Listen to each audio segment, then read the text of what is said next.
Let's go, girls. Welcome to Talk Wealthy to Me. I'm Michelle Taylor, founder of Women in Wealth. From breaking money myths to building wealth and achieving financial freedom, we're here to empower you to create your own path. Talk Wealthy. Now, join the conversation and let's change the way women think and feel about money.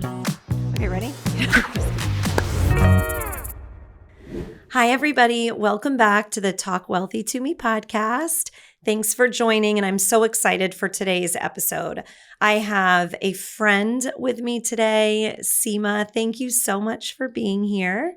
Thank you so much for having me. I'm so excited to be here on your podcast. I cannot wait for people to hear a little bit about your story. So you get to basically make the world brighter and shinier and more beautiful every single day. So tell everybody what you do. I am a concierge jeweler, and I specialize in custom diamond jewelry. Well, I know that's one of the first things I noticed about you, honestly. And I think that that's important to say because as women, we aren't always the best at drawing attention to ourselves, and you always have the best pieces on.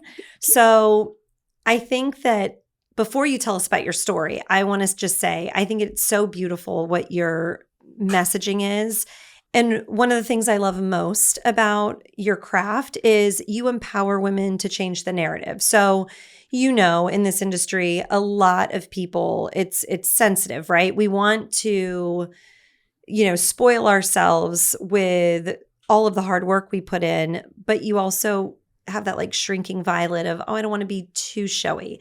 And I think that it encourages women and empowers them to feel strong and seen. And I think what you're doing is so important and validating to keep women relevant in the conversations and then their feelings and showing up as their best version every day. So what is your favorite part about what you do? Oh my God, I have so many favorites. I would say what I absolutely love doing is building relationships with my clients. It's almost been 2 decades that I've been doing this. And I have clients that are like, my kids and now their kids. And those kids are coming in, and it feels so good to be a part of their journey. And a lot of these people like me have gone through a financial journey. And, I've met them when they were kids, and now they have their own businesses or they're working. And it's really cool and exciting. It's not anything that has to do with finances, but it just feels really good to be a part of people's lives. Yeah, I think that, jewelry, there's such a sentimental piece of it too that, you're playing a big part. People look at their purchases and are like, oh, I got this from Seema at 5 years or 10 years, or when I got my Inc. 5000, or, there's so many exciting things that I get to be a part of forever. Yeah. I love that. And so you said you're a concierge. So Yes. Explain what that means. Concierge is, depending on the situation, I can travel to you. Also, I do provide virtual assistance. So if somebody wants to work with me, they're like, okay, I have all this jewelry. I don't know what to do with it. And I don't wear it. What can we do? And we can work together and build a new collection with those same pieces that they'll wear and cherish and remember a different milestone. I mean, I think that sounds so spectacularly fun to have somebody come to you and help you build out a piece of jewelry or try something on. So I can imagine you have a lot of fun. And like so many women that we both know and admire and see, I love your story. So you did not come into this business. You built everything on your own. Tell us what that looked like. Oh boy. How did you get here? I've been in the jewelry business for almost 2 decades, and it's been a journey. I worked for a small independent jeweler for 14 years. Actually, 14 years. And that's where I kind of learned it all. And after that, when I quit, I moved away to Austin for 2 years.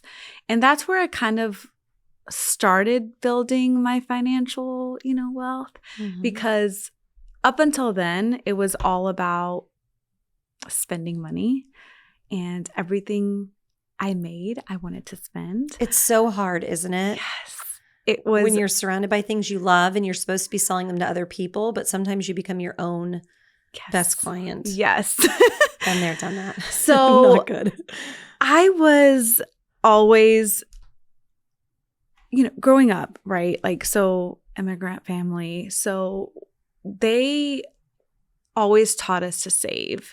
And of course, because of that, when I was able to work, I wanted to spend it because I didn't get to have everything the cool kids did, right? So all the cool kids got anything and everything that ever came out, and we didn't get that. So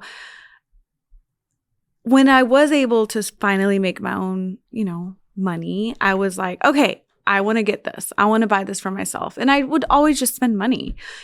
And credit was probably one of the things that I did not, Well, no. Did anyone teach you about it? No. And that's the problem, right? It's same thing for me and so many of the listeners is those credit conversations. You don't think about the importance of it until you don't have it and it's too late. And man, it's a battle to get out of that hole. The only thing we were taught is credit is bad and stay away from it and don't open credit cards. And of course, that wasn't enough education. No. But, going back to my journey, my entrepreneurial journey, that was probably one of the most important things, right? Is the credit. Credit was so important in every aspect of everything I wanted to do. So when I decided I wanted to start my business, it was a battle because number one, I'm a woman. Number two, being in the jewelry business, most people, and it's not for everyone, but a lot of people have been in the business for multiple generations. Yeah. Or, the business was passed down or they purchased it from someone. In my case, I was starting from scratch. And when I went to lease a space, I didn't have the background. So I didn't already have a retail background in owning my own business. So every single time I found a spot or I found a place that I wanted to be in, they said, oh, we went with this person because they had X amount of prior retail experience of being an entrepreneur. And I kept getting turned down. It was a whole year of back-to-back turned down. Like no's, exactly. There was no, okay, but we have this spot. It was always, no, unfortunately, we gave it's not you. Yeah, it's not you. And that was fine. Everything was good. And, I kept trying. And then I finally found a spot. And that's when I realized credit was so important. But I had family, so we were able to make it work. And so because of the family that, helped me, support me, I was able to get that spot that I wanted. And here we are today. Yeah. When did you decide you wanted to be an entrepreneur? Like growing up, you said you were from an immigrant family. I know that a lot of people can relate to that. And that American dream, although it's strong for hopefully all of us, I think that when people are immigrants, there's something a little even more enticing to that. So did you grow up thinking, I want to own my own business? Did you come from a family of entrepreneurs? What did that look like? So I grew up in an entrepreneur family. My dad owned convenience stores. Okay. And so I remember we would always go on weekends and help them around the business. And it was a lot of work. I mean, my dad would sometimes never be home. My mom would always be there to support him, or we would always have to go with them and hang out with them all day. So it wasn't I wouldn't say when I was like younger that I decided I wanted to be an, it was after my first 14 years of being in the business. Mm-hmm. At that time, I was like, you know what? I really want my own place because I absolutely love what I do. And I could see myself having my own store. And when I had decided that is when I had quit my job. So you quit your job and then decided, or you decided and quit your job? No, I quit my job. So and you were building the plane while you were already flying. Yes. Yeah. Like so many great entrepreneurial stories do. So I quit my job and then I had this gap of, okay, what am I going to do now? Like, what do I do?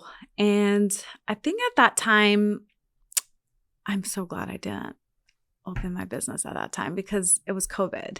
Isn't it funny how crazy. hindsight and you look back and you think this happened for the best? Yes, it was COVID time. And I remember making a decision. I had so many companies that wanted me. And at that time, I was like, you know what? I think I need to move away and start all over in a different city where I don't have any clients.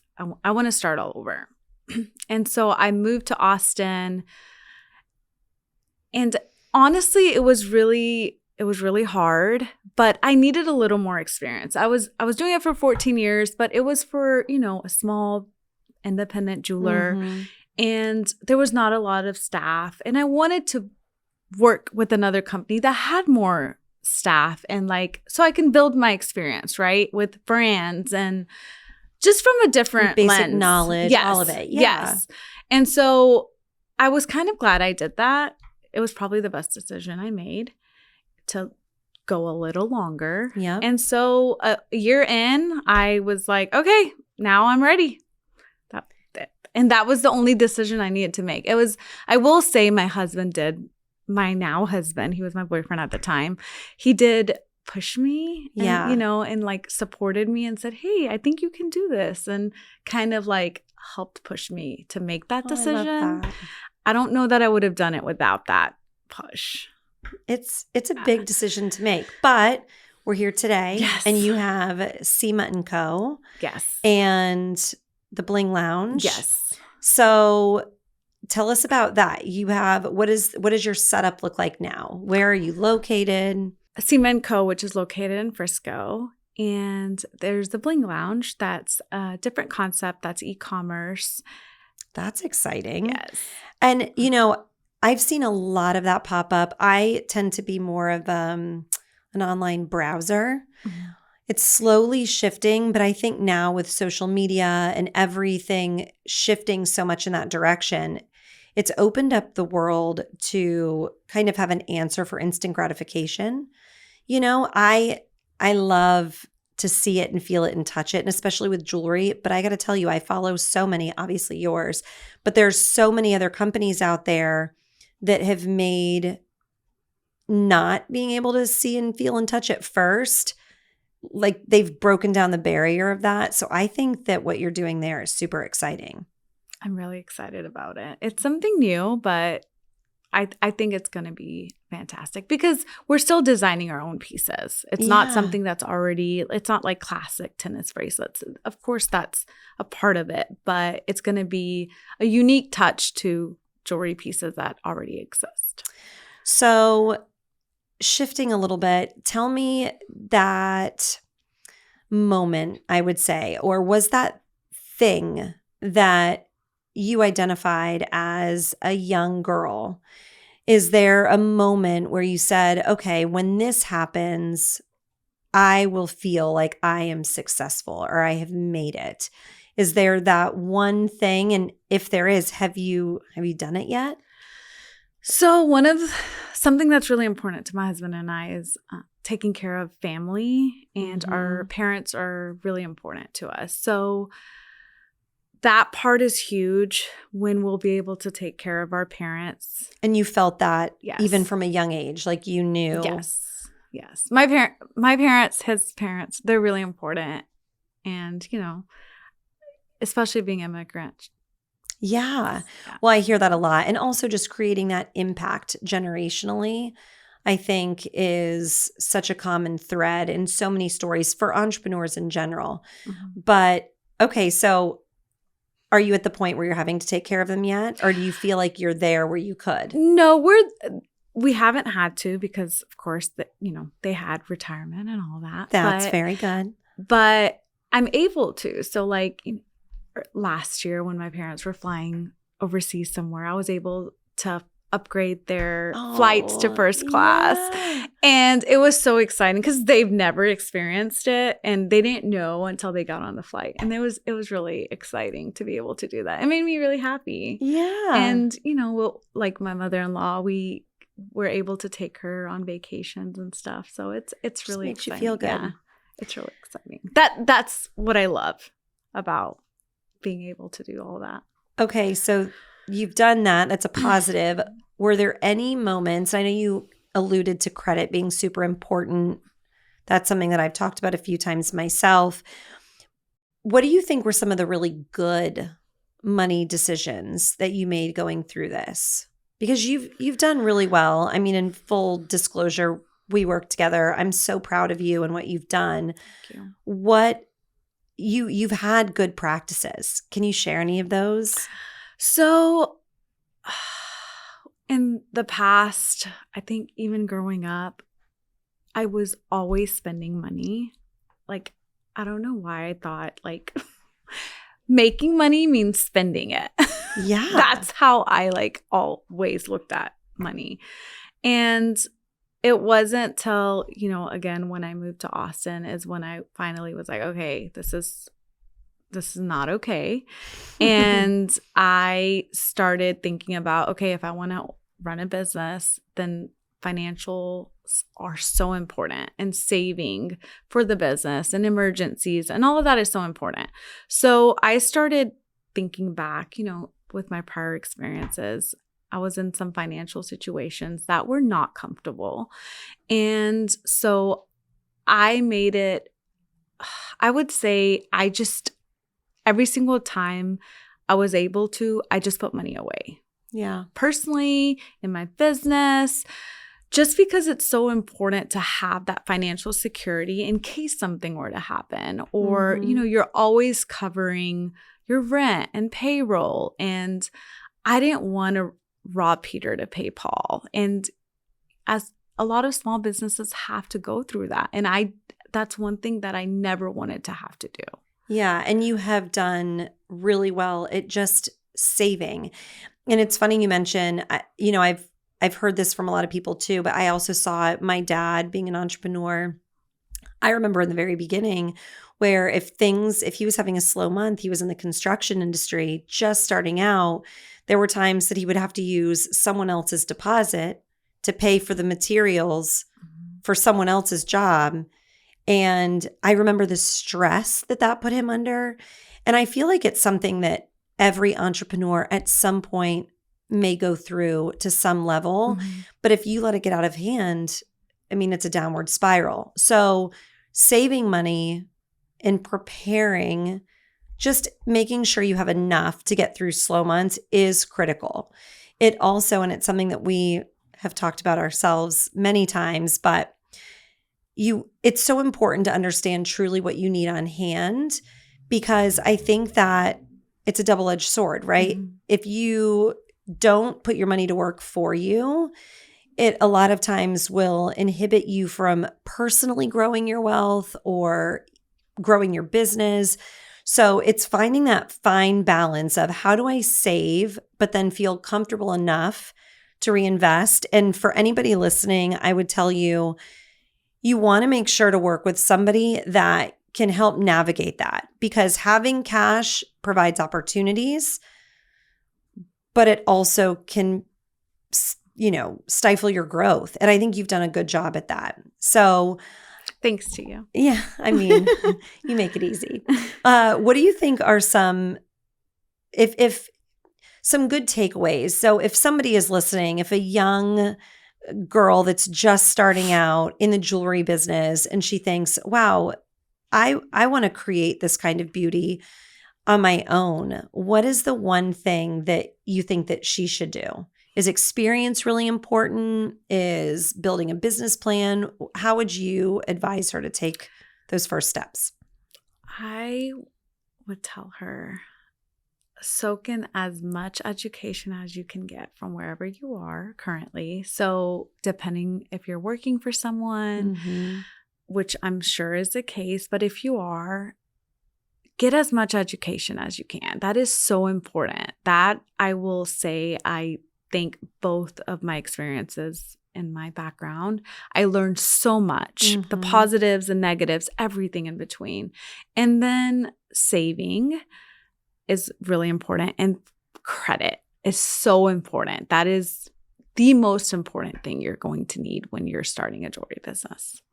Yeah, because I'd imagine just getting a lot of what you have to have on hand, and if you aren't a good bet for somebody, they're not going to move forward, and then you can't operate. So those are great pieces of advice.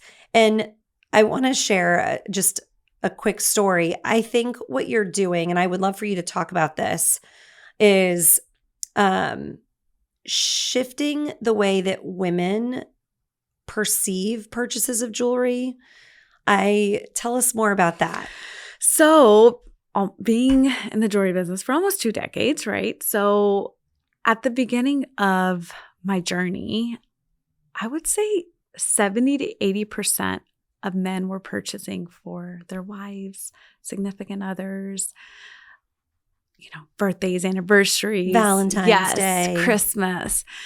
And now it's transitioned completely. In the past, I would say 3 years of my journey, where women are celebrating themselves, and it's so amazing to be able to see this, because they're celebrating their milestones. They're purchasing for themselves. So if they find something and they look at themselves in the mirror and say, oh my gosh, I love the way I look in this, or I love the way it makes me feel, because jewelry is an emotion. It makes you feel a certain way.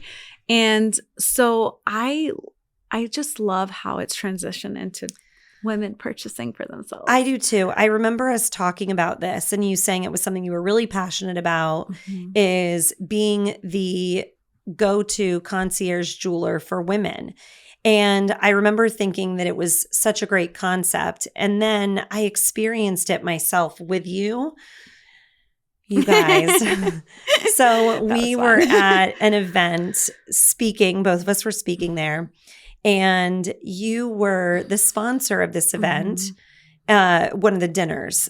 And we had to move inside because it was really cold out. We were in Arizona, which feels so strange from this Floridian to say that Arizona was freezing. But you guys, it was freezing. Really cold. And so we moved the event inside, and everybody is all bundled up in their cozies. And Seema is over in the corner, and she has a tray of sparkly, beautiful things just sprawled out. And you would never believe the women that were just around her and glowing and having so much fun. And of course, I went over there to see what was happening. And immediately people are trying things on, and they're, giving each other advice. And it was so awesome to see these successful women from all walks of life, all stages of business. And there were even women that were there that weren't necessarily business owners, that were just saying, I want to celebrate this milestone or this success, picking out things for upcoming milestones maybe. And it was just so encouraging. And the women were all being so lovely to each other. And if you ever shop with my friend to the left, I will tell you, once she puts something on your body, you can't take it off. So I ended up coming home with a few pieces. And you're right, though. There was that moment of, what am I doing? This is crazy, but why? Right? So I bought it because not only was it supporting a friend's business, but it made me feel good. You were so good at painting the picture of, hey, this is how you're presenting yourself out in the world. And if this is making you more confident, then it's something that you should do.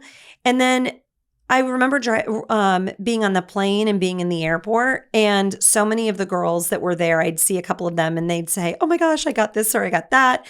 And it was just such a celebratory kind of environment. Mm-hmm. And I think if we can recreate that at whatever level, it's really just a form of self-love, right? Don't wait for somebody to give you the things that you work hard for. Mm-hmm. To be able to do that for yourself is just so amazing. I don't know. It really is. There's so many women that have built businesses and they are finally in a position where they're like, okay, you know what? I can do this for myself now. And they're able to, and they love it. So it makes them feel so good and powerful. And you should be proud of yourself and show your up achievements. Differently. Yes. I think. Even for me, like a lot of the pieces I have, I wouldn't have been able to purchase years ago. But now every single time I even gift myself something, I remember, okay, this is what I'm getting it for. And when I put the pieces on, it truly makes me feel different. It truly makes me feel different. The confidence, it just makes you so proud of where you are today and everything you've achieved in your life and in your entrepreneur journey. Like, it's so important because for women, we don't do it enough. We don't do it enough. And you know what was the best part is sitting there and hearing the commentary and how we all justified the things we were looking at. You know, for me, it's super important to be able to give my kids something that is like something I wore all the time. I don't know. Again, that comes from my story of seeing other family members being able to do that and not necessarily something that my family was doing, my immediate family. So I knew that I wanted to do that. But also, I mean, there were CPAs in the group trying to talk through like, how can we buy this and make it a business deduction? And that's a real thing. Mm-hmm.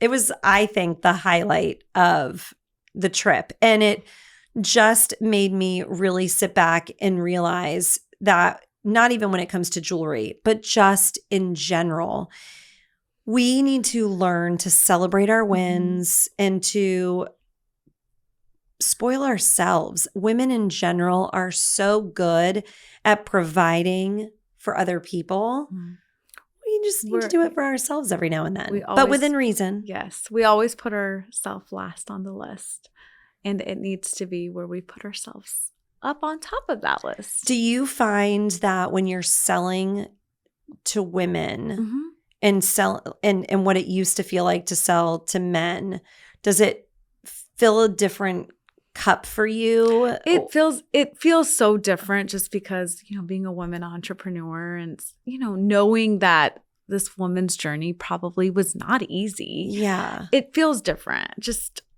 it's completely different. I don't know how to explain it, but it's a truly different feeling.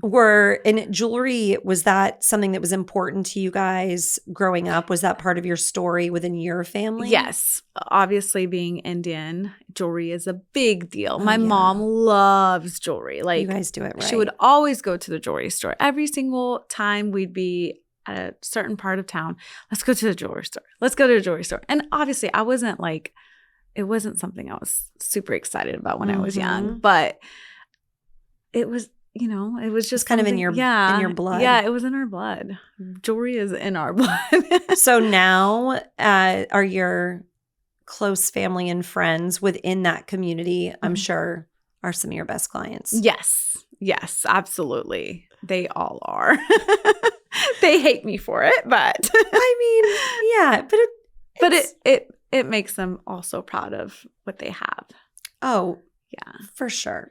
So when you're thinking about what Seema and Co looks like in 5 or 10 years, what does that look like? Oh boy, that's a tough one, especially since I'm such a baby still. I know, but you've got the world at your fingertips. Yes. So my goal I want to be able to help other women that want to start their own jewelry business. I want to be able to guide them in that direction. Because I didn't have someone to go to. You know, when I started my business, I didn't have there was no this is what you do. These are the steps you need to take. These are the things you need in place. Like, it was kind of like learn as you go. Yeah. And I want to be able to, support other women that want to start their own jewelry business and be able to help them and guide them in the Well, and I think it's so interesting. journey. Yeah, because so many, now we're in this age of you can figure it all out on your own, but it's still a lonely road to toll. So having mentorship and being able to provide that kind of support, whether it's in a like a formal setting of like a coach, or truly just being a listening ear or a guidepost for somebody that matters to you, it is such a game changer. It really is. So you want to mentor and be that person. And I do want locations and some Yeah, of the tell me- major cities of the United States. Can I shamelessly plug Orlando? I think we need some Seema and Co. here. Orlando, New York City. What do you think is the thing that needs to happen to be able to have more locations? Is it I think something you can pinpoint? I don't think I can pinpoint it yet, but the jewelry business, you do have to be passionate about what you do. You have to be passionate about being a part of people's lives, because it's not something, it's an experience. Well, yeah, and I think especially with the way that you approach this, you're in the people business. Yes. Really. Yes. And I like to say I can't tell you how many times I've been talking to clients over the years. They say, I think you're almost like a therapist. And it is so true. It's not that you're a therapist. God, I am a therapist. Yeah. You're in the people business. Yes. You're getting to know their life stories. And it's not like when they're going to, and I keep going back to Zales, which is probably aging me so much. Stop saying Zales. But I know it's no good. Like you go to the brick and mortar shops that are on TV, and that's a totally different thing than what you're doing. Yes. It's transactional. What you're doing, I mean, you're helping people build custom pieces, and you're learning about their story and why it's important and what their goals are. So I definitely think for you, is that scalable without the e-commerce side, right? Because I think you're so smart to double down in that space, because people are buying the experience with you. You can buy a diamond anywhere, and you can't be in 10 places at once. No. So I think it's so interesting how you can almost build this big empire and have different locations, still be the face of the brand, be the person that the relationship is with, and then go to different locations or have virtual meetings and serve a much bigger audience. I agree. The team is the most important part, I would say, because if I can find women that are just as passionate and love what they do, I think it'll be an easy transition. My team currently that I have, I love. They're great, and they really are a huge support system in what I do. Yeah. Well, and most of your team is women, right? Yes.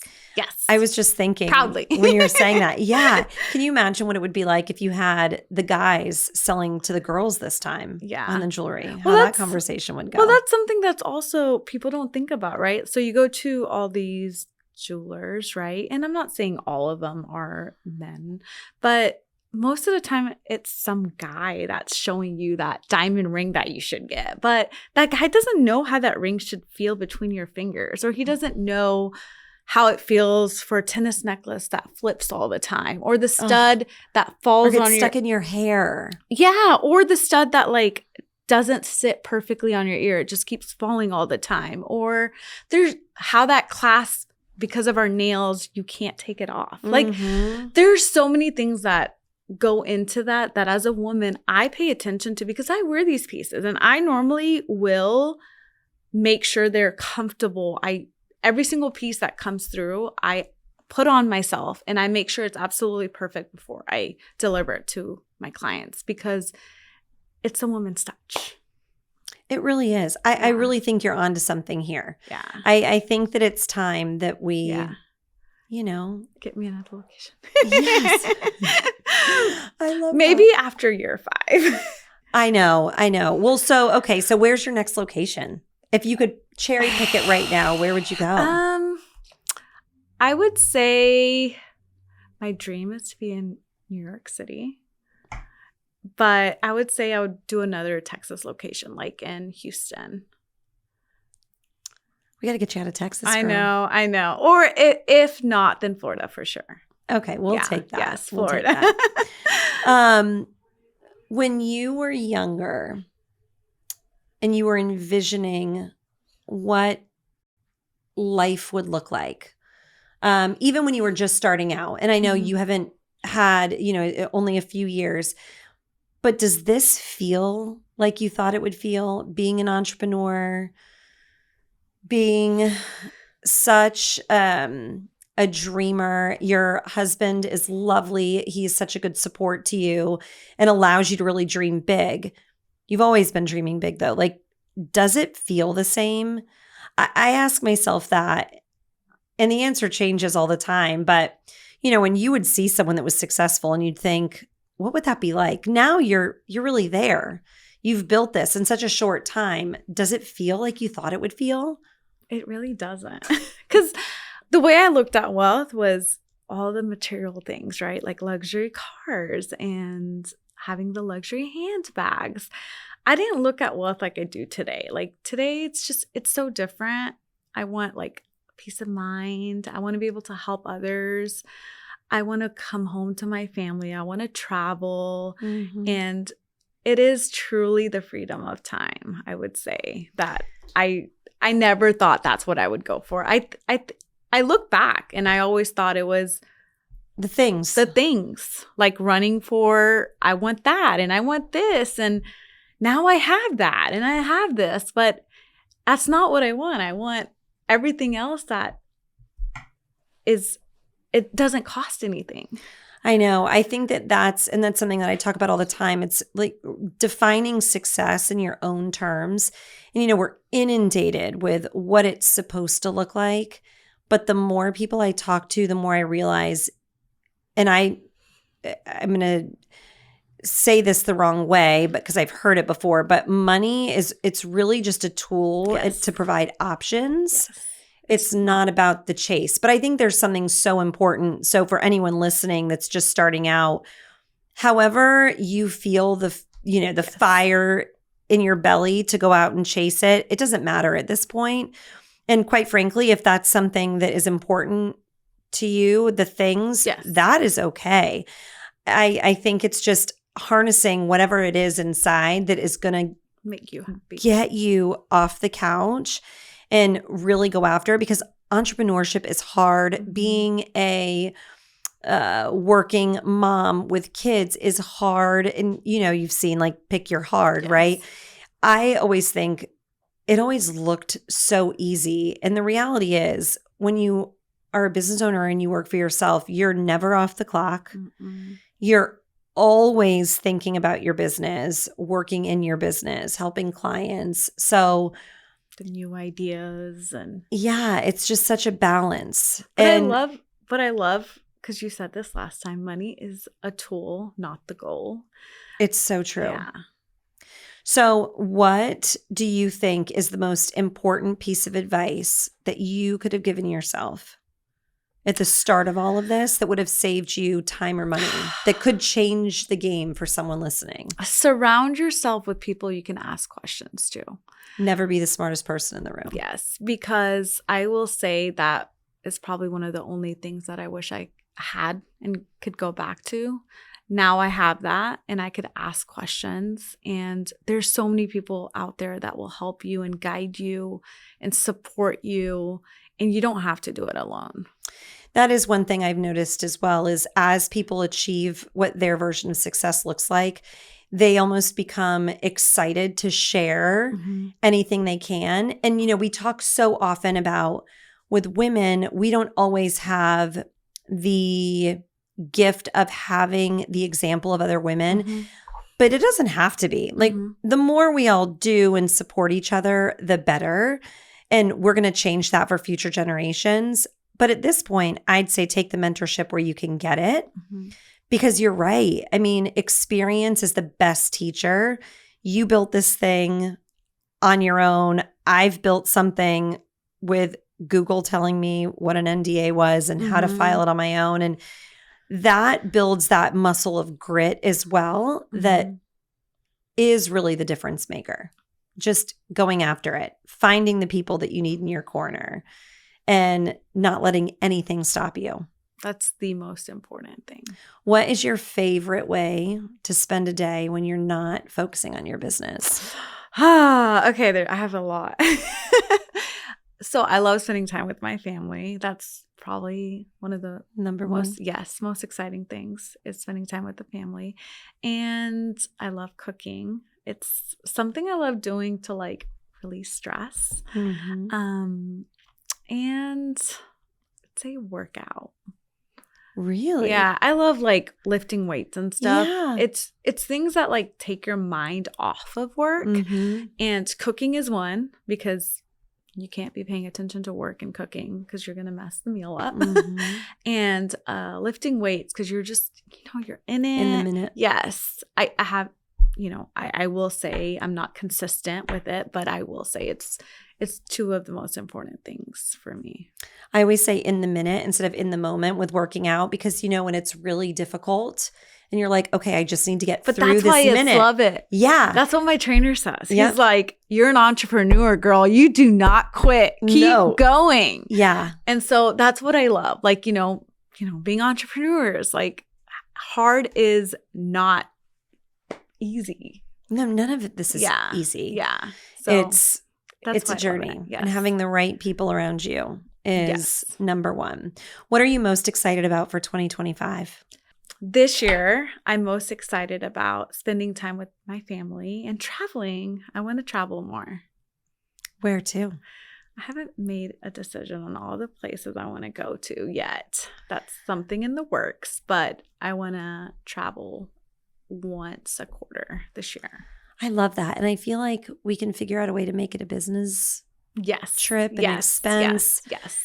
Traveling maybe to the Amalfi Coast for some inspiration. Or I already travel a lot because you do. Being in the jewelry You're all business, over the place. Yes, being in the jewelry business, I'm concierge, so I'm traveling to clients. Also, I travel to tourist conventions and to clients, right? Because you're all over the place with them. Client concierge meetings, and I also have like my women entrepreneur meetings, retreats that I go to. Yeah, you do a lot of those as well. So I need to fit some me time in that's not in those trips. Yeah. Because normally I count those as trips and it doesn't count as a trip. No. It's hard. Yeah. It sometimes being away. Yes.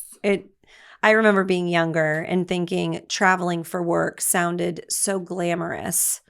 And then you did it. And I try and tell my husband that. And he will sometimes, say, oh, you're hard day at the office. You're in Arizona, like whatever, wherever I'm at. And it's just different. Exhausting. You're going from the very beginning of the morning until late at night. You're feeling like you're missing time with your kids or your family. But you don't want to miss out on the event and soak it all in. And it's hard. It really definitely doesn't count as leisurely travel. No, it doesn't. Well, if there's one takeaway from your journey that you could give to somebody listening, what would it be? Like, what is the most important thing you've learned so far? I will say bet on yourself and go for it. Don't be scared. What's the worst that will happen? Just think of your worst case scenario and just go for it. That's what I did. I love that. Did you ever watch This Is Us? Yes, the show? I did. Yes. So there was an episode where they were like, okay, worst case scenario. And they're like, so you die or so you fail. But it's so true. Yes. Sometimes if you just say it and then you're like, oh, well, if worst case scenario, then I do this. And I try and do that with my husband every once in a while now if something comes up, and it keeps things in perspective. Yes. Sometimes the unknown is the scary part, but it's always worth going for. Yes, it's definitely worth going because if you don't try, you'll never know what you could have built. Otherwise, but if you try, the sky is the limit. It is. Yeah. And I am just so proud of you and what you're building. And I'm not just saying this, you are such a beautiful person inside and out. I love your heart. I love how much you want to give back to others and how much you care. And I think that that's really what sets you apart. Not to mention the beautiful pieces that I've gotten from you that make me smile every time I look at them. But I think you really are making people feel good and better just by being in their lives. And that is something you should be really proud of. I'm excited to see. You're welcome. What the future holds. Well, where can people find you if they want to follow or if they want to look at some of your custom pieces? Follow me on Instagram at Seema Jewelry and Co. And I'm sure you have it and will tag me as well. Oh, of course. Yes, it'll be all in the show notes. But thank you so much for coming into town, sitting down with me. I love your story so much. And yeah, I think that's a wrap. Thank you so much for having me. I feel honored and I'm just so excited to be on your podcast. I know, it's exciting. Thank you guys so much for joining us today. As always, we would so love the like, share, rate, subscribe, all of the things. And how you can find Seema will be in all the show notes. And you should go check her out because she's changing the way that we take care of ourselves with jewelry.